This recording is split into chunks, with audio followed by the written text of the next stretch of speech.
बिस्मिल्लाहिर्रहमानिर्रहीम। अस्सलाम वालेकुम। प्रोग्राम व्यूज़ टाइम में अव्हांखे भली का चऊं था। नाज़रीन, मुल्क में सियासी ऐं आइनी बहरान शिद्दत इख्तियार कंदो पियो वञे। मईशत जे मुस्तहकम थियण जे बजाए गैर यकीनी वारी जेका सूरत हाल आहे उहा असांखे वधीक मुस्तहकम थींदे नज़र अचे पई। डॉलर जी ऊंची उॾाम बि जारी आहे ऐं इन जो बि मईशत ते तमामु बुरो जेको असरु आहे उहो पइजी रहियो आहे। सुप्रीम कोर्ट में ॿुधणी बि जेका आहे उहा हलंदड़ आहे। पंजाब असेंबली में डेप्यूटी स्पीकर दोस्त मोहम्मद बज़ारी जी रूलिंग ख़िलाफ़ परवेज़ इलाही पारां दरख़्वास्त दाख़िल कई वई हुई, जंहिं ते 3 रुकनी बेंच पारां ॿुधणी कई वई। उन दौरान ई मुख़्तलिफ़ धुरियुनि पारां इन अहम मामले ते ॿुधणी करण जे लाइ फुल कोर्ट जोड़ण जी इस्तदा जेका कई वई, उन ते अदालत पारां फ़ैसिलो महफ़ूज़ कयो वियो आहे। इब्तिदाई तौर ते चयो त इहो फ़ैसिलो जेको आहे 5:30 वॻे ॿुधायो वेंदो त फुल कोर्ट बेंच जुड़ंदी या न, ऐं इन में हाणे अञा कुझु वधीक देरि थी रही आहे। जजिस साहिबान जा जेके रिमार्क्स साम्हूं आया आहिनि उन ते बि ॻाल्हि ॿोल कंदासीं ऐं ॻाल्हि ॿोल कंदासीं त पंजाब में जेका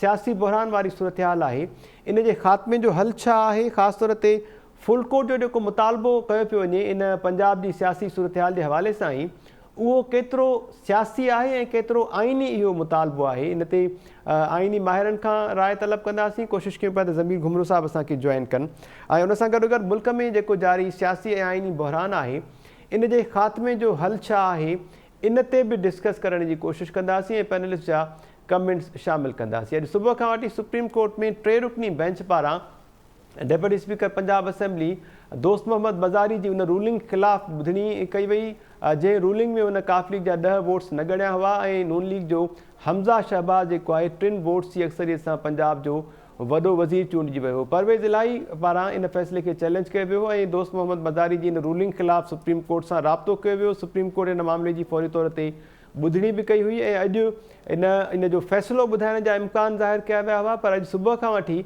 मुख़्तलिफ़ वक़्तनि ते इन ॿुधणीअ में वक़फ़ा बि कया विया ऐं उनखां पोइ अदालत पारां इहो चयो वियो त फुल कोर्ट जोड़ण जे हवाले सां मुख़्तलिफ़ धुरियुनि पारां जेके दरख़्वास्तूं ॾिनियूं वियूं हुयूं उन ते असां फ़ैसिलो महफ़ूज़ करे वरितो आहे। 4 वॻे इहो ॿुधायो वियो त 5:30 वॻे इहो फ़ैसिलो ॿुधायो वेंदो ऐं इन ॿुधणीअ में 1.5 कलाक जो वक़फ़ो कयो वियो, पर हिन वक़्त ताईं इहा फ़ैसिलो जेको आहे महफ़ूज़ कयल उहो साम्हूं न आयो आहे ऐं ॿुधणी हिकु भेरो ॿीहर शुरू कई वई आहे। मजमूई सूरत हाल ते ॻाल्हि ॿोल कंदासीं। डॉक्टर रफ़ीक अहमद चांडियो साहब, डॉक्टर अयूब शेख साहब, इदरीस लिगारी साहब ऐं आइनी ऐं कानूनी माहिर ज़मीर घुमरो साहब असांखे अॼु के प्रोग्राम में जॉइन कनि पिया। डॉक्टर रफ़ीक चांडियो साहब, वेलकम चवां पियो अव्हांखे प्रोग्राम में। जेका सूरत हाल हिन वक़्तु असांखे नज़र अचे पई इन खे अव्हां कीअं पिया ॾिसो, केतिरो असांजी मजमूई जेका सूरत हाल आहे मुल्क जी, ख़ासि तौर ते मईशत ते बि इन जो तमामु बुरो असरु पइजी रहियो आहे ऐं असां ॾिसूं था त मईशत मुस्तहकम थियण जे बजाए गैर यकीनी जी सूरत हाल कुझु वधीक मुस्तहकम थींदी नज़र पई अचे।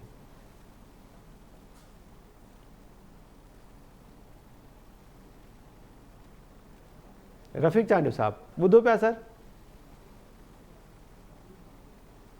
ठीकु आहे, रफ़ीक साहब सां राब्तो कयो था। इदरीस लिगारी साहब, अव्हांखे बि वेलकम चवां पियो। अव्हां कीअं पिया ॾिसो इन समूरी सूरत हाल खे, सर छा कमेंट कंदव? महिरबानी मेज़ाबली साहब जी। सूरत हाल वाकई जेका माना अनएक्सपेक्टेड थी वई आहे हींअर चीफ जस्टिस साहब जेको चयो आहे त माना हीअ जेका फुल बेंच जेका ठाहिणी आहे उहो हिकिड़ो तमामु हिकिड़ो आइनी हिकु तमामु पेचीदा मामिलो आहे, उनखे आसान तरीक़े सां जल्दी में नथो ठाहे सघे, पर तंहिं बावजूद बि हुन जेके मुख़्तलिफ़ धुरियुनि जा जेके वकील साहब मौजूदु आहिनि तिनखे चयो आहे तव्हां जेके सभु हुनजे फेवर में दलील ॾियो। ॾिसो हिन में हिकिड़ी शइ ॾाढी माना टाइमिंग ख़ासि तौर ते नोट करण जहिड़ी आहे न। हाणे जॾहिं सुप्रीम कोर्ट चयो त असां 1.5 कलाक खां पोइ 5:30 वॻे असां ॿुधाईंदासीं त असां फुल बेंच ठाहियूं या न ठाहियूं, ऐं उन खां तक़रीबन 5:15 वॻे नवाज़ लीग जे जेको आहे वज़ीर दाख़िला आहे राणा सनाउल्ला, उन 5:15 वॻे प्रेस कॉन्फ्रेंस कई, सहाफ़ियुनि सां ॻाल्हायो ऐं नज़ीर तारड़ जेको कानून वारो वकील बि गॾो ऐं आज़म तारड़ बि, तंहिंमें हुन चयो त जेकॾहिं असांजे मुतालबे ते ऐं पाकिस्तान पीपल्स पार्टी मौलाना फज़लुर रहमान ॿिया जेके इत्तेहादी आहिनि उनजे मुतालबे ते फुल बेंच न बनाई वई त असां हिन कार्रवाई जो बाइकाट कंदासीं। मतिलबु माना अञा 15 मिंट डिसीशन में अचणा हुआ त कोर्ट जेका मौजूदु अदालत कोर्ट सवरी आहे जेका बेंच सवरी उहा छा फाइनल करणु वञे पई, पर उन खां 15 मिंट अॻु में नवाज़ अली वारनि पंहिंजो हिकिड़ो वाज़ह पैगाम ॾिनो त ॿी सूरत में फुल बेंच तश्कील न थी त असां बाइकाट कंदासीं। ऐं तंहिंखां पोइ ॾिसो हींअर बि जेके जज साहिब जा जेके रिमार्क्स जेके अचनि पिया उहे कंहिं बि तरह फुल बेंच जे फेवर में न पिया अचनि, पर ओवरऑल जेका मुख़्तलिफ़ ख़ासि तौर ते इत्तेहादी हुकूमत जा जेके वकील आहिनि जी उन्हनि हिकिड़ो अहिड़ो माहौल ठाहे छॾियो आहे जंहिं तरफ़ इहो वञे पियो अची। ऐं इन सां ॿी हिकिड़ी ॻाल्हि बि आहे, ॾिसो जीअं सुप्रीम कोर्ट जे पहिरीं फ़ैसिले जो फ़ाइदो इमरान ख़ान खे पियो, जंहिंमें वाज़ह तरह चयूं त जेको सो पार्टी जेको हेड आहे उन जे हिदायत जे ख़िलाफ़ जेकॾहिं को माण्हू वोट करे थो त उहो डीसी थी वेंदो। जी साॻियो तरीक़ो जेको आहे उहो जेको सो दोस्त मोहम्मद मज़ारी साहब जेको डिप्टी स्पीकर पंजाब असेंबली उन उहो इस्तेमालु कयो। हाणे उन साॻे ते एहसन भून साहब जो सुप्रीम कोर्ट जो जेको सदर बि आहे तंहिं उन महिल कमेंट उन महिल कयो त असां तंहिं वक़्तु जॾहिं इमरान ख़ान जी फेवर में इहो डिसीशन ॾिनो वियो हुयो त असां चयोसीं त इहो डिसीशन जेको आहे कंहिं बि तरह सां आइन ऐं कानून जे ख़िलाफ़ु आहे ऐं इन ते फुल बेंच जी ज़रूरी आहे उहा तश्कील थियणु खपे।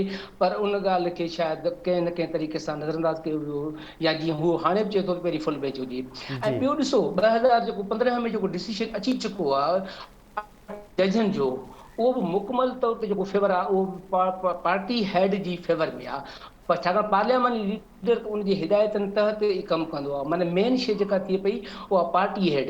तंहिं करे पीपल्स पार्टी हुनजी इत्तेहाद जी पूरी कोशिशि हुई त फुल बेंच ठहे उहा जेके ॿुधे। जॾहिं त ॿिए पासे तहरीक इंसाफ़ उन्हनि त चयो आहे त माना हिन मामले खे बसि अॼु या अॼु हींअर माना ख़तमु कयो। पर लॻे ईअं थो त हीउ मामिलो जेको आहे मुकमल तौर ते फुल बेंच ठहण जे ॾांहुं वञे पियो। फ़िलहाल जी सूरत इहे नज़र पई अचे, पर वधीक ॾिसूं जज साहिबान ऐं उनजी ॿिया जेके इत्तेहादी हुकूमत जा जेके वकील आहिनि उहे कहिड़ी तरह सां चीफ जस्टिस खे ऐं ॿिन खे मुतमिन कनि था। ठीकु आहे। डॉक्टर रफ़ीक चांडियो साहब असांखे जॉइन कयो। डॉक्टर साहब वेलकम चऊं पिया अव्हांखे। इदरीस लिगारी साहब जी ॻाल्हि ॿोल मां ॿुधी हूंदी, हुननि जो चवणु आहे त जीअं अदालत पारां महफ़ूज़ कयल फ़ैसिलो ॿुधाइण जो वक़्तु वेझो ईंदो पियो वियो त उन वक़्तु ई नून लीग जे अॻवाननि पारां प्रेस कॉन्फ्रेंस करे इहो मौक़िफ़ इख़्तियार कयो वियो त जेकॾहिं असांजे ॿियनि धुरियुनि जे मुतालबे ते फुल कोर्ट बेंच न जोड़ी वई त पोइ असां अदालती कार्रवाई जो बाइकआउट कंदासीं। इहो बि सबबु थी सघे थो जो अदालत पारां हिन वक़्त ताईं महफ़ूज़ कयल फ़ैसिलो न ॿुधायो वियो आहे। कीअं पिया सूरत हाल खे ॾिसो अव्हां? इन जो मईशत ते बि तमामु बुरो असरु पवे थो, जेका गैर यकीनी जी सूरत हाल आहे उहा वधीक मुस्तहकम थिए पई।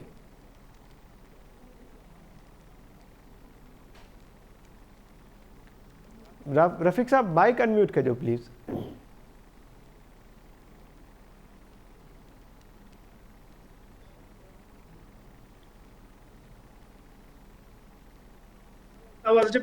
जी रफ़ीक साहब प्लीज़ कंटिन्यू। जी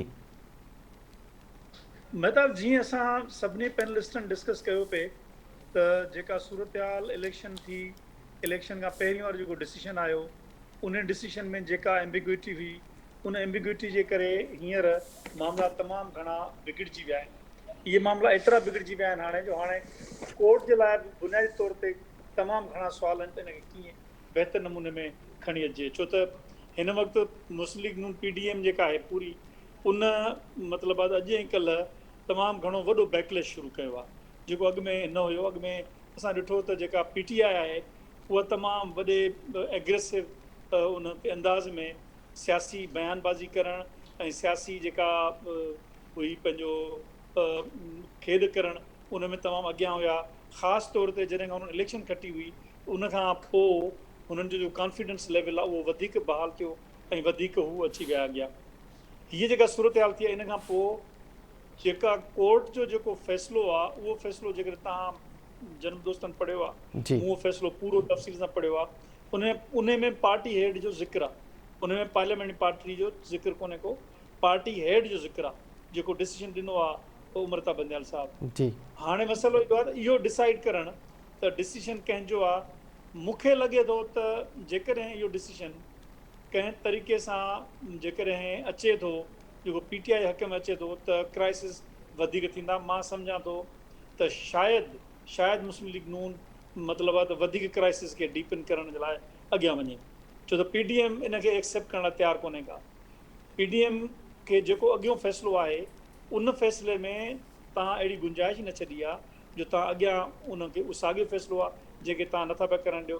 जेका पार्टी हेड जी आहे तव्हां अॼु इहो डिसाइड कंदो त आया इहो फ़ैसिलो पार्टी हेड करे सघे थो या न।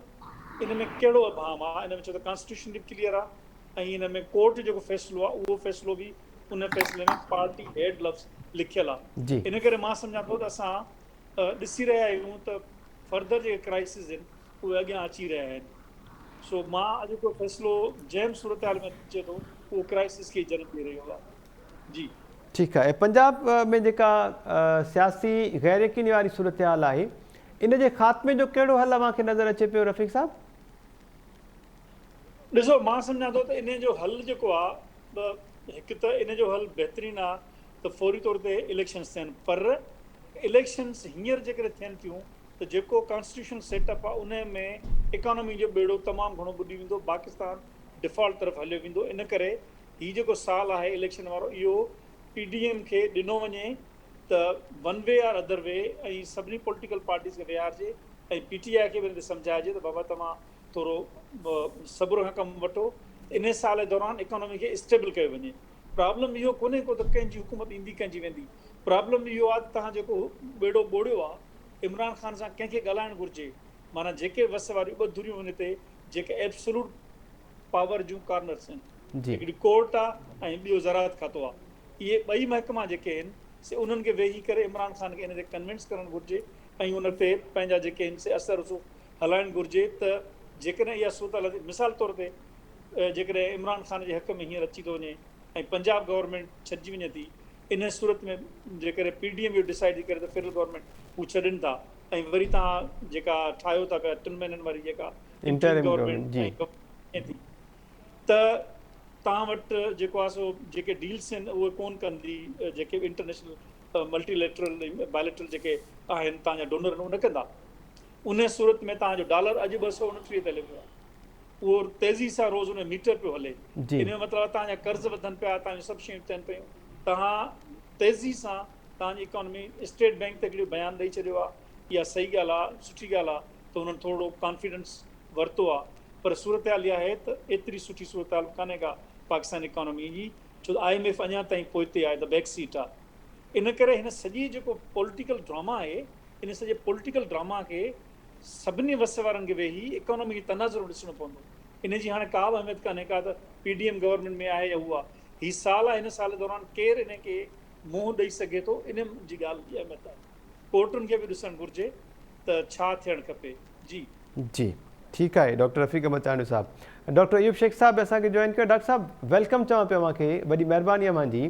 छा कमेंट कंदव अव्हां बहैसियत पाकिस्तानी शहरी? ज़ाहिरी ॻाल्हि आहे, आइन में असांखे बि तमामु घणा हक़ मिलियल आहिनि, केतिरो इहो सियासी मुतालबो ॾिसो पिया या आइनी मुतालबो बि आहे फुल कोर्ट बेंच जोड़ण जो पंजाब में जेको कुझु थी रहियो आहे, ऐं सूरत हाल केॾांहुं वेंदे ॾिसो पिया गैर यकीनी वधीक मुस्तहकम थींदे नज़र पई अचे असांखे? महताब, पहिरियां ही मामिलो अदालती हो जी, हाणे अदालती सां गॾु सियासी आहे ऐं ॿई गॾिजी विया आहिनि। ऐं हुकूमती जेको इताद आहे उनजो ख़्यालु आहे त ही जेके बेंच आहे उहा उन्हनि सां इंसाफ़ न कंदी, ऐं गुज़िरियल कई मौक़नि ते हिकु ॿ जज साॻिया आहिनि जिन नवाज़ लीग जे ख़िलाफ़ु फ़ैसिलो ॾिनो आहे। जी हाणे इहो लफ़्ज़ हीअं चइजे त जिन इंसाफ़ जे हवाले सां मुख़्तलिफ़ ॻाल्हियूं कयूं आहिनि जेके नवाज़ लीग खे पसंदि न आहिनि। ॿी ॻाल्हि इहा आहे त जीअं ई इन्हनि जजनि जे बारे में ॻाल्हि आई ऐं जजनि छंछरु ॾींहुं जुमे ॾींहुं उते लाहौर में ॻाल्हि कई, त उन खां पोइ उन्हनि जे रिमार्क्स खां पोइ फौरी तौर ते हुकूमती इताद जेको आहे उहो पॉलिटिकल पिच ते आयो ऐं हुननि जजनि जी कोट इन कोट थो चवां सियासी जेका सहूलियतकारी आहे उनखे चैलेंज करणु शुरू कयो। ऐं पोइ हुननि इहो चयो, जीअं मौलाना फज़ल रहमान चयो त 3 जजनि जे बदिरां जेकॾहिं इज्तिमाही जजनि जी क़यादत फ़ैसिलो कंदी त उन ते माण्हुनि खे एतिराज़ में न हूंदो, अक़ल बि हुन में वधीक हूंदी। जी या जनाब बिलावल भुट्टे ज़रदारी चयो त असांखे ही फ़ैसिलो इन्हनि जे 3 जजनि जो या फुल कोर्ट खां सवाइ ॿियो फ़ैसिलो क़बूल ई कोन्हे। ऐं मरियम नवाज़ इहो चयो त जीअं तव्हां क्रिकेट में मैच फिक्सिंग कंदा आहियो, तीअं हाणे हिते बेंच फिक्सिंग थी थिए। तमामु वॾो जुमिलो मरियम नवाज़ ॻाल्हायो आहे अदालतुनि जे लाइ। बिल्कुलु तमामु वॾो जुमिलो आहे। इहो जुमिलो हाणे हलंदो सॼे पाकिस्तान जी पॉलिटिक्स में फिक्सिंग जे हवाले सां। मुंहिंजो पंहिंजो ख़्यालु हीअ आहे त जजनि खे ही फ़ैसिलो करणु खपे हा जेकॾहिं हू फुल कोर्ट न बि ठाहिनि था त बि चीफ जस्टिस इहो फ़ैसिलो करे पए सघियो ऐं चवे हा त असां कयूं था इन जी समात जारी जीअं कनि था हींअर हले पई जी ऐं हू फुल कोर्ट खां जवाबु ॾियनि हा पर हुननि ख़ुदि पॉलिटिकल पार्टियुनि जो प्रेशर जेको आहे न ऐं उन में ख़ासि तौर ते राणा सनावला जेका आख़िरी प्रेस कॉन्फ्रेंस कई आहे वज़ीर कानून ऐं अता तारड़ सां गॾु जी त जेकॾहिं ही लार्जर बेंच या फुल बेंच या फुल कोर्ट नथा ठाहिनि त पोइ असां हिननि जे प्रोसीडिंग्स जो बाइकाट कंदासीं।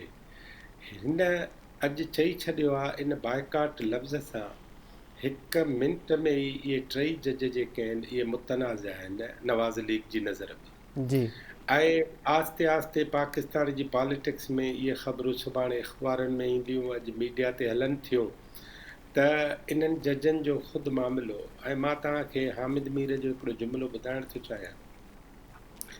हामिद मीर थो चए त हीउ जेको फ़ैसिलो कंदा उन फ़ैसिले जो असांखे अॻुवाट ई अहसासु आहे त हीउ फ़ैसिलो कहिड़ो कंदा पर इन क़िस्म जो फ़ैसिलो कंदड़ जजनि जो नालो तारीख़ में कॾहिं बि सुहिणनि लफ़्ज़नि में न लिखियो वेंदो। आउं सम्झां थो त पॉलिटिकली हिननि मामलनि खे जेकॾहिं तव्हां ॾिसो था त पोइ इमरान ख़ान जे हवाले सां फ़ैसिला ॿिया था अचनि ऐं हिननि जे मामले ते फ़ैसिला ॿिया था अचनि। इहो पाकिस्तान जी अदालतूं मूं उन ॾींहुं जीअं तव्हांखे रिक्वेस्ट कयो ठीकु आहे अयूब साहब माफ़ु कजो तव्हांखे इंटरप्ट कयां पियो ज़मीर घुमरो साहब असांखे जॉइन कयो आहे जेकॾहिं अव्हांजी इजाज़त हुजे त उन्हनि खां कमेंट्स वठी वठूं था। इजाज़त आहे हू त कानूनी माण्हू आहे हुनखे त वधीक ॻाल्हाइण thank you so much Zameer Ghumro साहब वॾी महिरबानी थैंक यू सो मच तव्हां जॉइन कयो। अव्हां कीअं पिया ॾिसो सर इन सॼी सूरत खे आर्टिकल 63A छा पियो चवे मतिलबु हीउ जेको मुतालबो आहे फुल कोर्ट बेंच जोड़ण जो उहो केतिरो आइनी आहे केतिरो सियासी मुतालबो आहे? ॾिसो न इहो आइनी मुतालबो आहे मुकमल तौर ते छो त आइन जे आर्टिकल 63A तहत कंहिं बि असेंबलीअ जे या सेनेट जे मेंबर खे वोट ॾियण जो या डिफेक्ट करण जो राइट आहे। आर्टिकल 63A उनखे मख़सूस सूरत हाल में डिफेक्ट करण जो हक़ ॾिए थी ऐं उनजा कॉन्सिक्वेंसिस बि आहिनि। ठीकु आहे जेकॾहिं उन्हनि कॉन्सिक्वेंसिस जे बावजूद मेंबर वोट ॾिए थो उहो जेको आहे वोट ॻणियो वेंदो। आर्टिकल 63A में इहो लिखियलु आहे पर आर्टिकल 63A जी तशरीह कंदे जेको आहे supreme court recently presidential reference ते इहो फ़ैसिलो ॾिनो आहे त मेंबर जो वोट न ॻणियो वेंदो जेको काफ़ी इख़्तिलाफ़ी आहे ऐं उन खां पोइ supreme court bar association review application विधी आहे त इन फ़ैसिले ते जेको आहे नज़रसानी कई वञे ऐं उन खां पोइ जेको पंजाब में मसइलो थियो आहे त मुस्लिम लीग खे जिन 25 माण्हुनि वोट ॾिना उन्हनि खे जेको आहे या 20 माण्हुनि जेके आहिनि 20 सीटुनि जेके इलेक्शन्स थियूं त उन्हनि खे जेको आहे डिस्क्वालीफाई कयो वियो ऐं हींअर जेको आहे जॾहिं पार्टी हेड जे डायरेक्शन ते वरी जेको आहे मुस्लिम लीग जे पंहिंजो 10 मेंबर मुस्लिम लीग खे वोट ॾिना त उन्हनि खे जेको आहे वरी उन्हनि खे फ़ैसिले जी इंटरप्रिटेशन जेको आहे डिफरेंट तरीक़े सां ॾियण जो इशारो ॾिनो वियो आहे। उनजे करे पॉलिटिकल पार्टियुनि इहो चयो आहे त जेको आहे इन सॼे अवाम खे ख़तमु करण लाइ उहा जेका रिव्यू पिटीशन आहे सुप्रीम कोर्ट बार एसोसिएशन जी सुप्रीम कोर्ट में पेंडिंग उहा बि फुल कोर्ट ॿुधे ऐं हीउ मामिलो बि फुल कोर्ट ॿुधे छो त उहो ताक़त अची वियो आहे हींअर त जेको आहे थ्री बेंच जेका आहे 3 मेंबर बेंच उहा इन फ़ैसिले ते जेको इन इशू ते जेको आहे फ़ैसिलो तालब न करे तव्हां ॾिठो हूंदो अॼु सॼो ॾींहुं प्रेस कॉन्फ्रेंसिस थियूं आहिनि ऐं मीडिया में जेको रद्द अमल आयो आहे त मुंहिंजे ख़्याल में वधीक जेको आहे डिवाइसिव थियण खां बचण लाइ और सुप्रीम कोर्ट खे इहो करणु घुरिजे त फौरी तौर ते फुल कोर्ट खे ठाहिणु घुरिजे ऐं फुल कोर्ट ॿुधे अदरवाइज़ जेको आहे इहो जेकॾहिं फ़ैसिलो ईंदो त इख़्तिलाफ़ी हूंदो ऐं पंहिंजे इंटीरियर मिनिस्टर त जेको आहे इहो बि ऐलान करे छॾियो आहे त असां जेकॾहिं 3 मेंबर जेको आहे बेंच इन खे ॿुधंदी ऐं फुल कोर्ट न ठाहींदी त असां जेको आहे केस जो बाइकाट कंदासीं।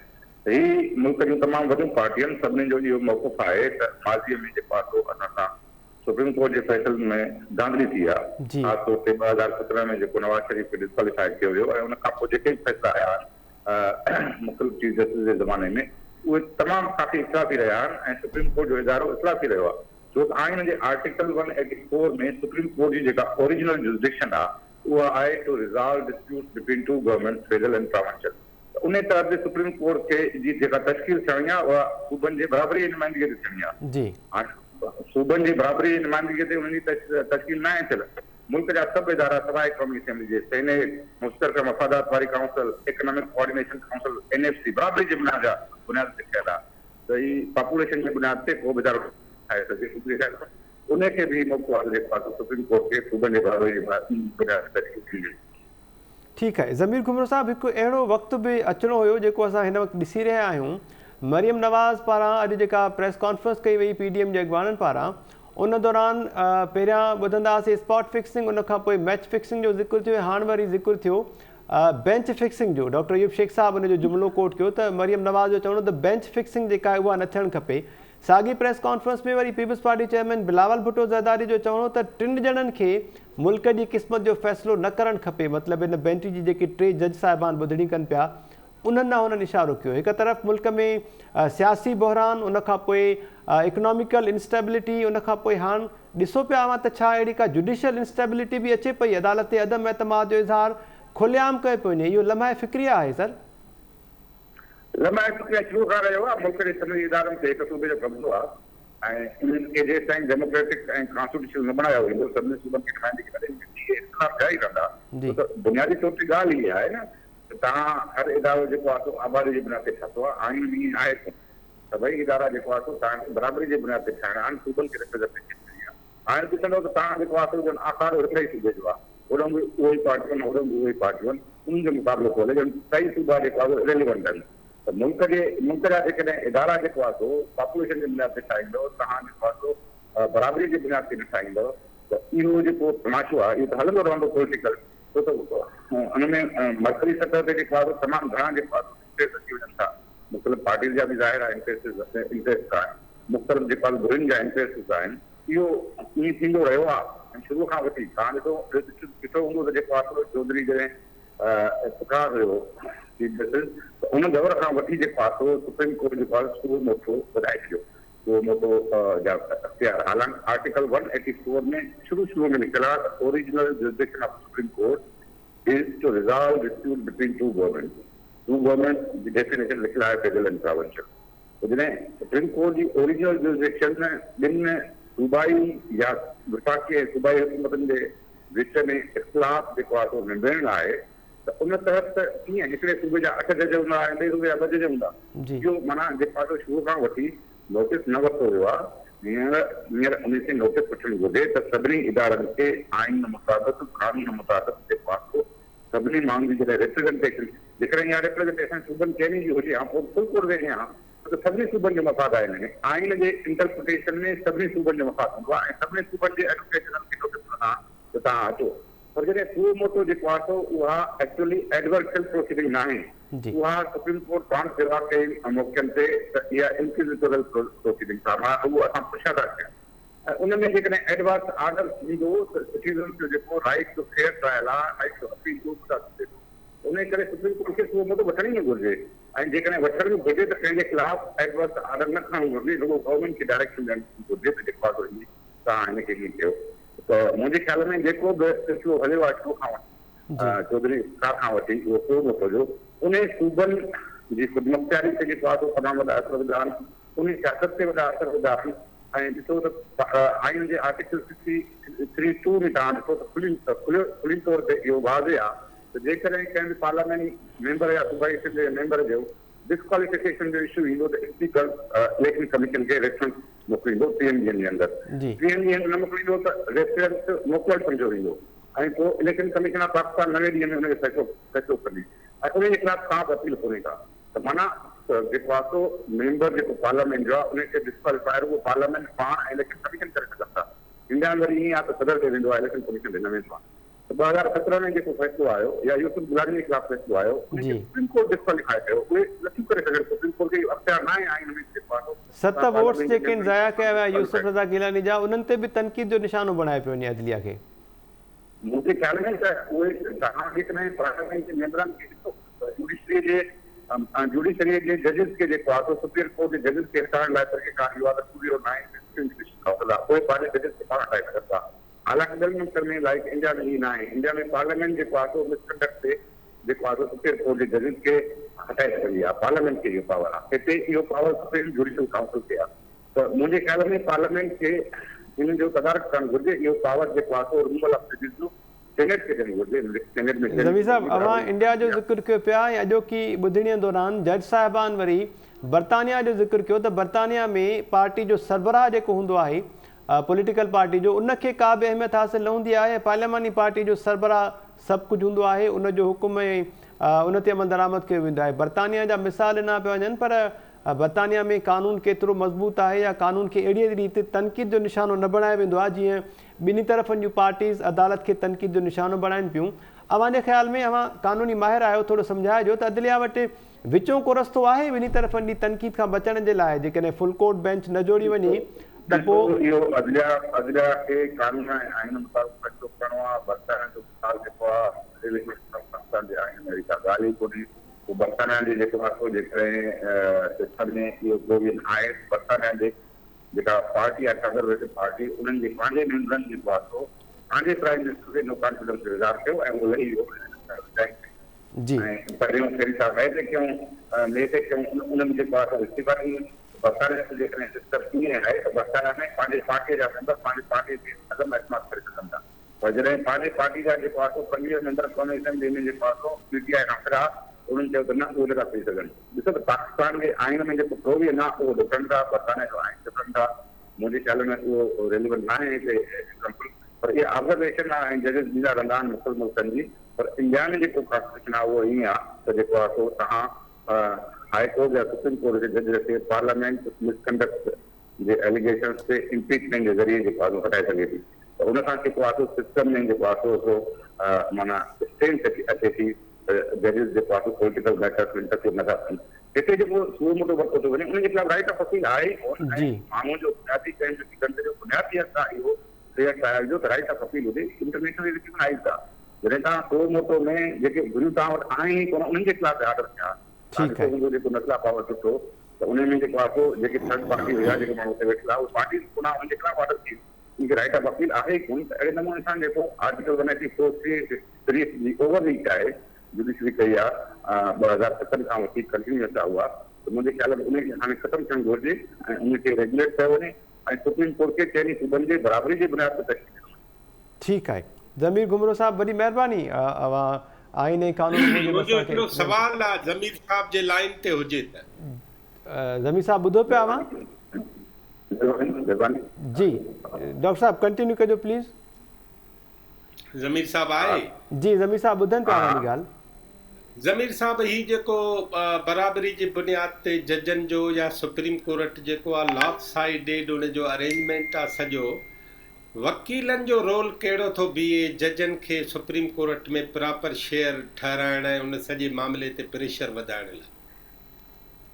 बिल्कुलु वकीलनि जो वॾो आहे। फॉर एग्जाम्पल जीअं सिंध जी बात मां त इहो आर्टिकल लिखी चुको आहियां हिते ऐं पंहिंजो अंग्रेज़ी में बब्बा जेको आहे सो जेको आइन जी आर्टिकल 184 आहे उन में सुप्रीम कोर्ट जी ओरिजिनल जुरिडिक्शन जेको आहे सो इहा आहे त ॿिनि सूबनि जे विच में तनाज़ा हल करे। बाक़ी जेका उनजी एपीलेट जुरिडिक्शन आहे उहा एडेड आहे। एपीलेट जुरिडिक्शन बि आहे, एडवाइजरी जुरिडिक्शन बि आहे। उहा ॿिया ॿी जेका जुरिडिक्शन उनजी एडेड जुरिडिक्शन आहे। त सुप्रीम कोर्ट जी ओरिजिनल जुरिडिक्शन जॾहिं उहा आहे त उन बुनियाद ते सुप्रीम कोर्ट में जेको आहे सो जेका रिप्रेज़ेंटेशन थींदी प्रोविंसिस जी उहा न रुॻो इक्वल थींदी पर मीनिंगफुल थींदी। त जेको आहे सो बात जो जेको आहे सो इहो तमामु अहम किरदारु ॾियो छो त इन जे बारे में असां वटि घणी जेको आहे सो ॼाण बि कोन्हे आइन जी ऐं आइन खे इंटरप्रिटेशन करण लाइ जेको आहे सो बि न कयो वियो आहे। इन जे करे पॉलिटिकल पार्टीज़ में कहाणो आहे सुप्रीम कोर्ट जे कहिड़े बुनियाद ते जेको साईं साहब आबाद जे बुनियाद ते ॾिनो विया। जॾहिं मुल्क जे आइन में चङा इदारा सवाइ कमीशन जे सेनेट सां ॾिसो, काउंसिल ऑफ कॉमन इंटरेस्ट ॾिसो, एनएससी ॾिसो, इकनॉमिक कोऑर्डिनेशन काउंसिल ॾिसो, हुनजी बराबरि जी नुमाइंदगी आहे। त सुप्रीम कोर्ट में बि बराबरि जी नुमाइंदगी थियणु घुरिजे सूबनि जी, छो त मुल्क में आइन जे इंटरप्रिटेशन जो इशू आहे। उन में सभई सूबा था सोचनि था, हुनजे राइट्स था सोचनि था।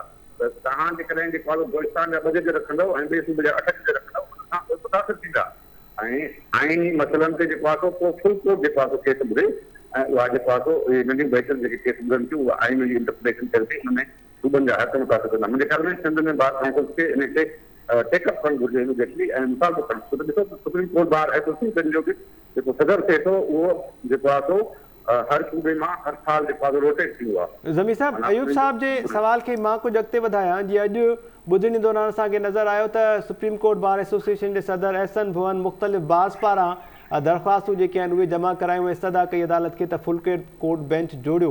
इट्स अ गुड साइन मतिलबु टुवर्ड्स बराबरीअ जी जेका मां ॻाल्हि कयो पिया वकीलनि जे किरदार जी, त ईअं ई बार एसोसिएशन्स बि किरदारु अदा करे सघनि थियूं। एसोसिएशन जो अहिड़ो को मुतालबो न आयो आहे अॼु ॾींहं ताईं त जेका सुप्रीम कोर्ट में बराबरी जी हाणे इहो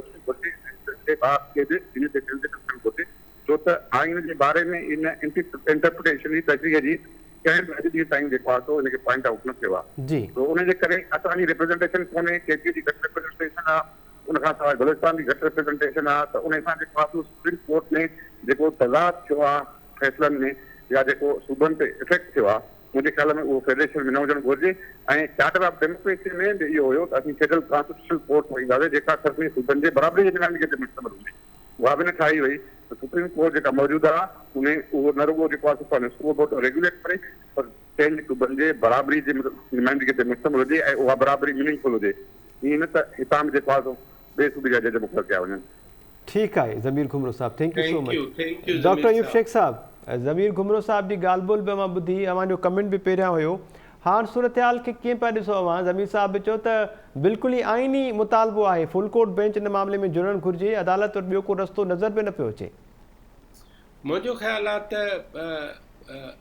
अख़लाक़ी तौर ते जजनि खे जेतिरो कॉन्ट्रोवर्शियल कयो वियो आहे न, जी अॻे त ईअं हूंदो त मां जेकॾहिं साइल आहियां, मूं जज खे साम्हूं चयो साईं मुंहिंजो तो ते एतमाद कोन्हे, त ओॾी महिल ई जज उथंदो चवंदो नॉट बिफोर मी, ऐं पोइ हलियो वेंदो ऐं पोइ वरी चीफ जस्टिस ॿिए माण्हू खे मुक़ररु कंदो त हुन ते एतमाद कोन्हे, तव्हां ॿुधो। जी पुलिस में बि ईअं आहे, का जांच जेकॾहिं कंहिं ग़लति ऑफिसर वटि वई त पोइ फरियादी धुर जेका आहे उहा IG खे या लोकल DIG खे या SSP खे रिक्वेस्ट कंदी त साईं मुंहिंजो फलाणे इन्वेस्टिगेटर ते को एतमाद कोन्हे, असांखे ऑफिसर बदिलाए ॾियो। आउं सम्झां थो इहा रूटीन में आहे, हिन केस खे एॾो खणण बि न खपे हा। ऐं हीउ फ़ैसिलो ख़ुदि डिप्टी स्पीकर जे हवाले सां अॼु ई थियणु खपे हा। मूंखे छा थो लॻे जी त हीउ उन स्कीम जो हिसो आहे त मुल्क में बहिरान खे कीअं वधाइजे। जी डॉक्टर साहब, अॼु तव्हां सॼो ॾींहुं ॾिठो त फवाद चौधरी ॻाल्हायो, फ़ारूक हबीब ॻाल्हायो, आज़म तारड़ ॻाल्हायो, जी राणा सनावला ॻाल्हायो, अता तारड़ ॻाल्हायो, शेरी रहमान ॻाल्हायो, फवाद चौधरी ॻाल्हायो। बिल्कुलु डॉक्टर साहब, ऐं TV चैनलनि ते एंकरनि जी टीम 3-4 माण्हू हर TV चैनल ते वेठा। अॼु 10 कलाकनि में हिकिड़े बि माण्हूअ मुल्क ते न ॻाल्हायो त मुल्क काॾे पियो वञे, ऐं अॼु हिकिड़े बि माण्हूअ इकानमी ते न ॻाल्हायो त हीअ सॼियूं जेके बेहतियातू अदालतुनि खां वठी इंसाफ़ ताईं, साइल खां वठी फरियादनि। डॉक्टर साहब इकोनॉमी ते असां ॻाल्हायूं था, इकोनॉमी ते डॉक्टर रफ़ीक अहमद चांडियो साहब असां सां गॾु आहिनि। डॉक्टर साहब ब्रीफली जेकॾहिं अव्हां थोरो इन ते रोशनी विझो, अदलिया ते जेको बेतमादी जो इज़हार कयो पियो वञे ऐं इन सां जेको वरी मुआशी अदम इस्तेहकाम पैदा थिए पियो, इन ते बि अदालतुनि खे को सुओ मोटो वठणु घुरिजे, पाण मुरादो नोटिस ऐं अदालतुनि खे इन ते बि गौर करणु घुरिजे। ॾिसो, जनरली सूरत हाल इहा आहे त सियासी पार्टियूं, अदालतूं ऐं ॿिया जेके पावर जा जेके कॉर्नर्स आहिनि पाकिस्तान में, उहे इन इकोनॉमी वारो जेको मोस्ट अर्जेंट, मोस्ट इमीडिएट ऐं मोस्ट इम्पोर्टेंट मैटर आहे, उन खां हाणे एतिरो त परे हलिया विया आहिनि जो उहे सिर्फ़ु अची पंहिंजे रेटरिक में त इन जो ज़िक्र कनि था, इकोनॉमी ख़राब थी वई आहे। मिसाल तौरु इमरान ख़ान जॾहिं अचे थो, इमरान ख़ान इहो हर वक़्तु चए थो त ॾिसो हिननि इकोनॉमी ख़राब की आहे, या हूअ चवंदा कोन्हे, पर नन ऑफ देम, हिननि मां को माण्हू अहिड़े क़िस्म जी ॻाल्हि करण लाइ तयारु न आहे त यार ठीकु आहे, मां हिकिड़ो क़दम पोइ थो बीहां, फ़िलहालु मुल्क जी जेको ॾेवालपणो आहे उनखे थोरो हथी अची वञे, अहिड़ो ऐलान करे को बि नथो करे। न PDM गवर्नमेंट बि फ़ोन पई करे। ऐं जेके ॿिया कॉर्नर्स आहिनि हुन में हिन वक़्तु ताईं जेका सॼी एफर्ट थी आहे, उन एफर्ट में जेका बि लाभ असांखे मिलियो आहे, उहो फॉरेन मिनिस्टर जी जेका पंहिंजी कोशिशि आहे बिलावल साहिब जी, उहा नज़र अची रही आहे।